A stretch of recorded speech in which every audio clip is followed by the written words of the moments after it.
Rawr, wolf, wolf. Striker held the crown in his hand and raced to the throne room to place the crown on his head at precisely midnight. Golden Hair quickly slipped on her hat, making everyone invisible again to Striker. Meanwhile, Star went into the dungeon and found Jack.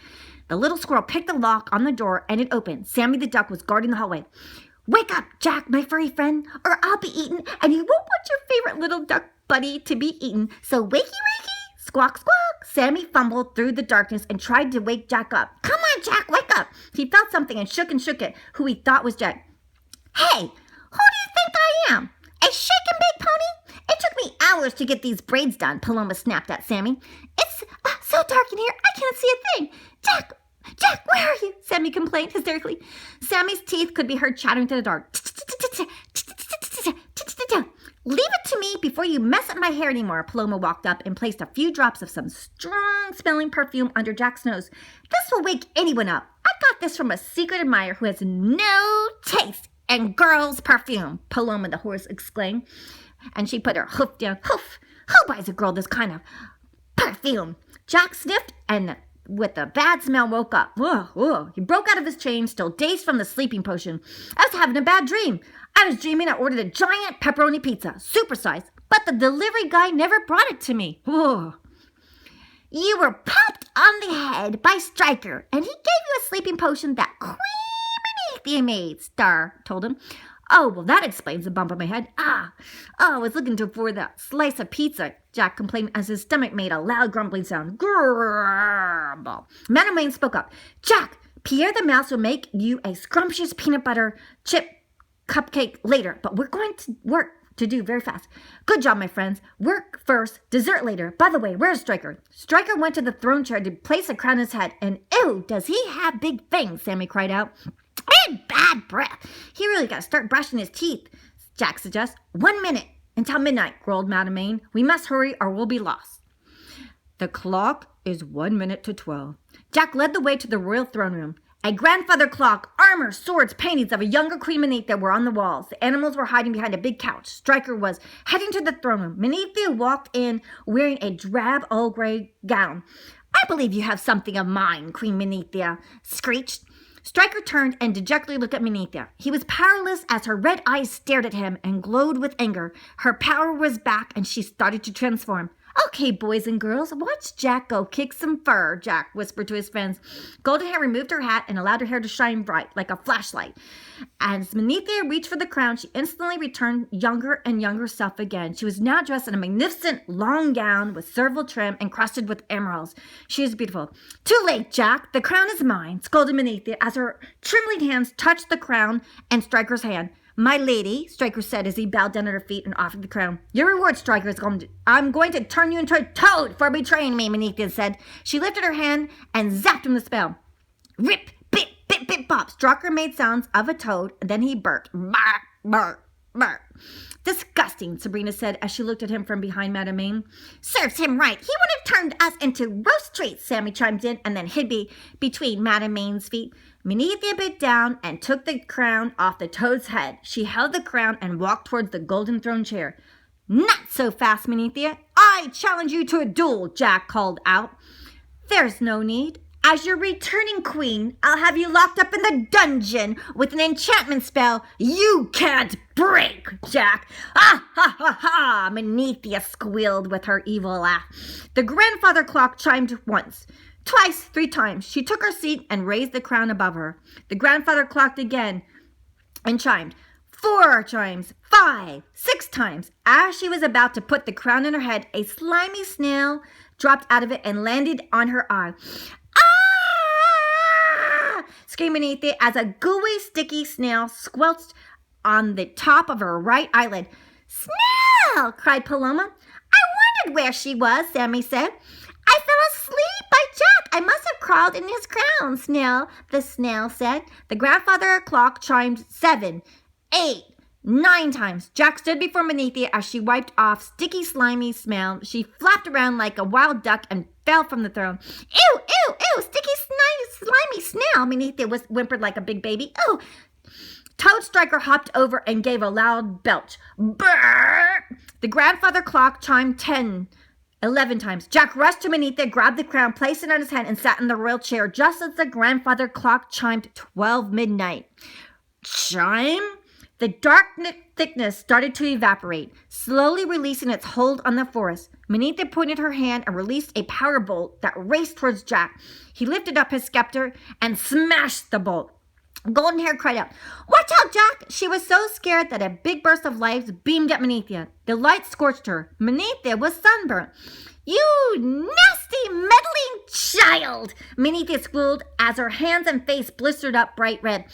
"I will get you for this!" Menethia's eyes glowed red light. She was about to zap Goldenhair, but Jack raised his royal scepter and zapped her. Menethia was hit. "Jack!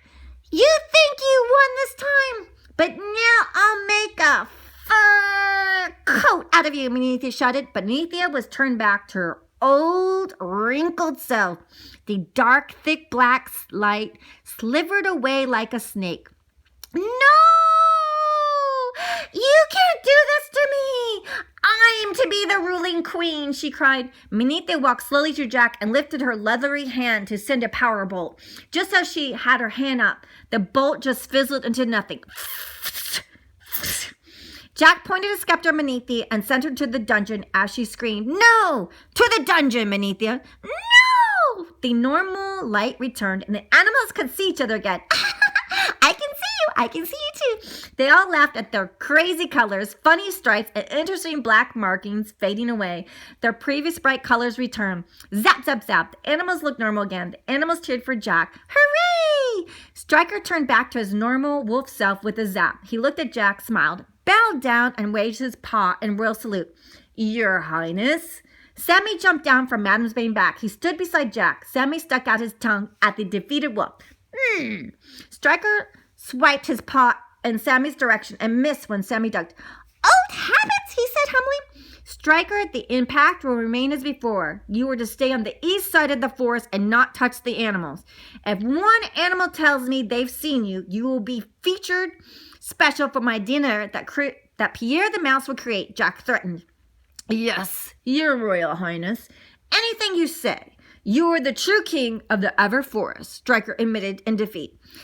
Jack zapped Striker with his scepter. Striker looked down to see a special steel lock monitor around his paw. He grumbled and howled sadly. "Ow!" The animals cheered now that their real king was back. Everyone was happy. They all headed off home to celebrate Jack's victory. The forest shone brightly again. The next day, the animals had a big parade. All the animals wore bright-colored costumes. Polona tended to Goldenhair's hair and combed it off to the side. "Girl, your hair is impressive. Did you see that old queen's face when your hair lit up? Oh, honey, that was a riot." "There, voila!" She tied a pink ribbon on Golden's hair. "This should have toned down some of that light, but never ever keep it in," she winked. "You got to sparkle in this world." Paloma did Star's hair next. She put lots of sparkles in it too. She turned around to show off his blue mohawk hair with shiny silver sparkles all over it. All the animals laughed. "Look at Star, he's sparkling." They sat down at a table, enjoying the delicious food and a feast that Pierre the Mouse brought out. Hundreds of scrumptious cupcakes. Today I present to you red velvet cupcake, blueberry cheesecake, key lime pie, nutty coconut, German chocolate cake, raisin berry. Pierre said, "Listen to many cold cupcakes names." "I'll take a royal vanilla in honor of the king," Goldenhair said. And they all took a cupcake and toasted to Jack. They all took a bite out of a cupcake at the same time. "I made this for you," Sabrina said. She placed a tiara made out of sparkly shells on Goldenhair's head. "You don't have to be king or queen to shine like one." Sammy handed Lord Byron a shell dog tag that said, "Dog." Jack gave Goldenhair a golden key. "This is for your good deed. The gates will open for you, and you may come back to visit your friends here in Ever Forest." Goldenhair accepted the key with a bow of her head. "How come Jack's not wearing his crown?" Goldenhair whispered to Sammy. "His secret is he enjoys being himself.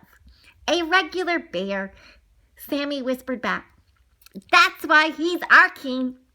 He's really a huggable and lovable royal bear," Snail the snail said.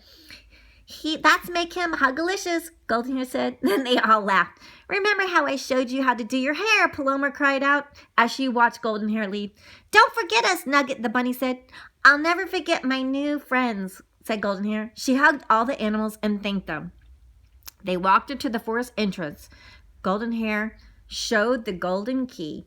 The angel guardians, without eye patches, opened the gates. They waved goodbye once again and headed home. She headed home with Lord Byron. Woof, woof, woof, woof. The trees and flowers moved aside, and a magical path full of petals stretched before her and led her home. Goldenhair opened the door to her house and found that magically she was just in time for dinner.